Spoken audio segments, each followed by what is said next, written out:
सूर्य तिलक mechanism Ramlala को सुशोभित करेंगे। टाइम कैप्सूल डब्बा है, दावों का खंडन किया। नमस्कार दोस्तों, स्वागत है आप सभी का आज के इस YouTube वीडियो में। 22 जनवरी 2024 को अयोध्या में बने भव्य राम मंदिर में रामलला की प्राण प्रतिष्ठा होती है और इसी के साथ लाखों करोड़ों राम भक्तों की वर्षों की इंतजार समाप्त होती है और अयोध्या में अब नित्य प्रतिदिन लाखों श्रद्धालु रामलला के दर्शन के लिए पहुंच रहे हैं। तो ऐसे में आज हम अयोध्या में बने इस भव्य राम मंदिर से जुड़े कुछ रोचक तथ्य के बारे में आज इस वीडियो में बात करेंगे। बिना समय गंवाए चलिए वीडियो की शुरुआत करते हैं। सबसे पहले रामलला की मूर्ति से ही बात की शुरुआत होती है। तो रामलला की मूर्ति की अगर बात की जाए तो रामलला की मूर्ति की ऊंचाई लगभग 51 इंच है, चौड़ाई लगभग 3 फीट बताई जा रही है और रामलला की मूर्ति कृष्ण शिला पत्थर से बनाई गई है जो कि कर्नाटका राज्य से लाया गया था और इसे बनाने वाले मशहूर मूर्तिकार अरुण योगीराज जी हैं। और जहां तक मूर्ति की विशेषताओं की बात की जाए तो मूर्ति को दिव्य और भव्य उसकी कलाकृतियां बनाती है, जिसमें रामलला के अलावा भगवान विष्णु के तमाम सारे अवतार 10 अवतार को भी दर्शाया गया है। उनकी भी झलक मूर्ति में मिलती है जो कि मूर्ति की सुंदरता को और भी ज्यादा बेहतरीन करती है, अच्छी बनाती है। अगर मूर्ति की अनुमानित वजन की बात करूं तो मूर्ति की वजन 150 से 200 केजी बताई जा रही है और कहा जा रहा है कि मूर्ति एक ही black stone, single black stone से, एक ब्लैक स्टोन से बनाई गई है। और इस मूर्ति में रामलला के बालपन को दिखाया गया है। उन्हें इस मूर्ति में 5 वर्ष की आयु में दिखाया गया है। अब अगर मंदिर निर्माण से जुड़े रोचक तथ्य की बात की जाए तो मंदिर परंपरागत नागर शैली में बनाई गई है, काफी बड़ी है।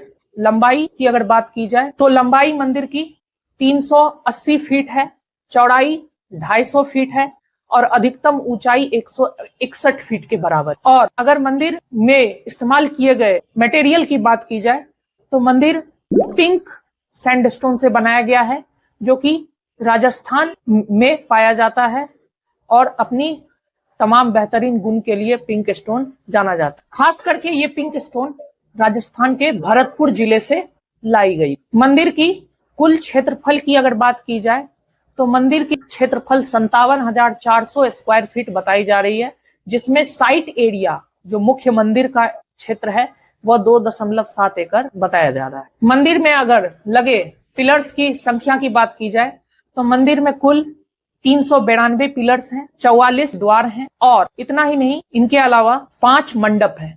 5 मंडप इस प्रकार है: रंग मंडप, नृत्य मंडप, सभा मंडप, कीर्तन मंडप और प्रार्थना मंडप। रामलला की मूर्ति गर्भगृह में स्थापित है और मंदिर में 3 फ्लोर है। 3 फ्लोर है जिसपे पहले फ्लोर पे राम दरबार है और हर फ्लोर की तकरीबन ऊंचाई 20 फीट। मंदिर के चारों ओर आयताकार परकोटा बनाया गया है जिसकी लंबाई 732 मीटर और चौड़ाई 14। तमाम श्रद्धालु और भक्तों के प्रवेश के लिए पूर्व में स्थित है सिंह द्वार। सिंह द्वार से 32 सीढ़ी चढ़कर श्रद्धालु रामलला के दर्शन कर पाएंगे और तकरीबन रामलला के दर्शन करने वक्त श्रद्धालु भूतल से लगभग 16.11 फीट की ऊंचाई पे होंगे।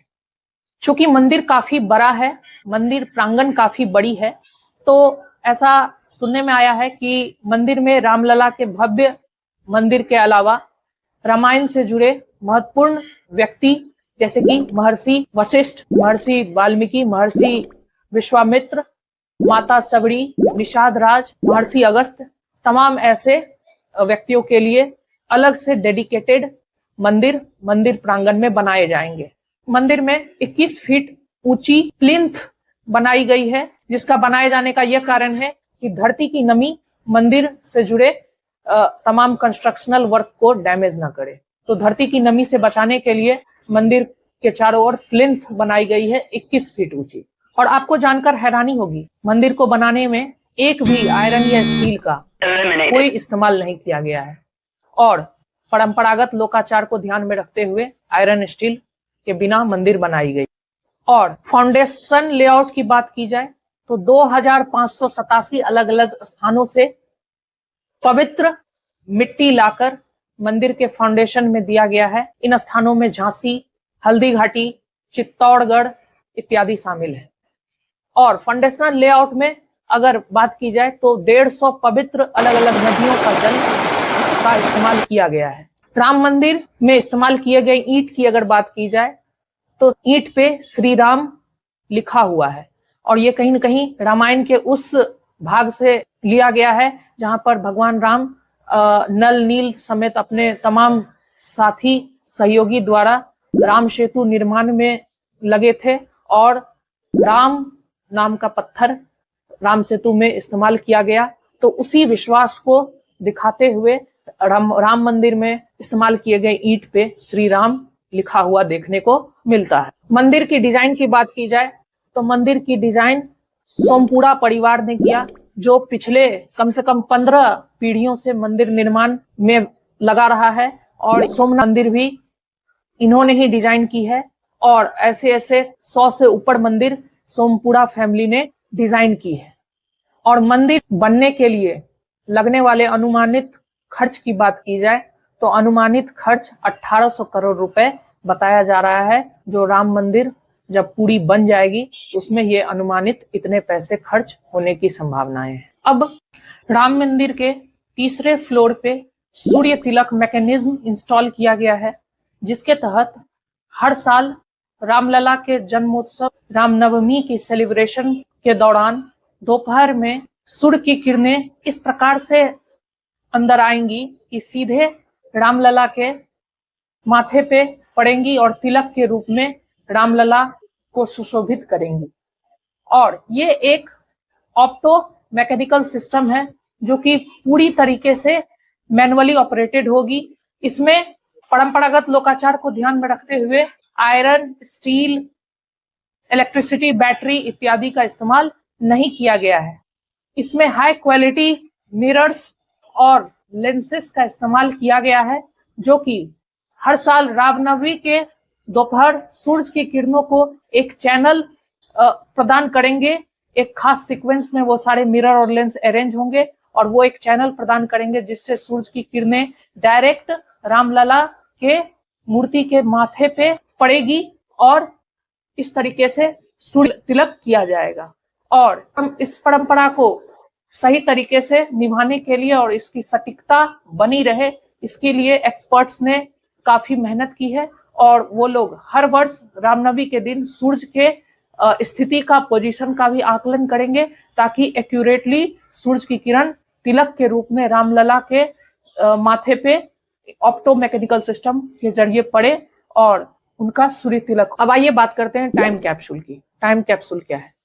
टाइम कैप्सूल एक डब्बा है जिसमें वर्तमान में हुए कुछ कार्यों से संबंधित कुछ साक्ष्य, एविडेंस उस डब्बे में डालकर जमीन के नीचे काफी गहराई में गड्ढा करके रख दिया जाता है, इस उद्देश्य से कि भविष्य में आने वाली पीढ़ी को भी वर्तमान के साक्ष्य और वर्तमान में हुए कार्यों की जानकारी उस टाइम कैप्सूल के जरिए मिल सके। तो अब ऐसा कहा जा रहा है कि राम मंदिर के नीचे भी 200 फीट, तो कहीं कहीं कितना मीडिया रिपोर्ट्स में तो 2000 फीट तक बोल दिया गया है कि नीचे इतने गहराई में टाइम कैप्सूल रखा है जिसमें राम मंदिर से जुड़े महत्वपूर्ण सूचनाएं प्रदान की गई हैं। तो इतने बड़े दावे के पीछे बहुत सारा बात निकल कर आया। तमाम बड़े बड़े मीडिया हाउस ने भी दावा किया कि टाइम कैप्सूल मंदिर के नीचे रखा गया है। 200 फीट, 2000 फीट तक की बात हुई, लेकिन ऐसे में फिर स्पष्टीकरण के लिए सामने आए राम जन्मभूमि तीर्थ क्षेत्र ट्रस्ट के महामंत्री श्री चंपत राय जी, और उन्होंने वीडियो मैसेज के जरिए इन सभी दावों का खंडन किया और कहा कि मंदिर में कोई भी टाइम कैप्सूल रखने की जमीन के नीचे ऐसी कोई भी योजना फिलहाल नहीं है। तो इस वीडियो में इतना ही। उम्मीद करते हैं कि आपको ये वीडियो राम मंदिर से जुड़ा अच्छा लगा होगा। तो मिलते हैं नेक्स्ट वीडियो में, तब तक के लिए स्वस्थ रहिए, सुरक्षित रहिए।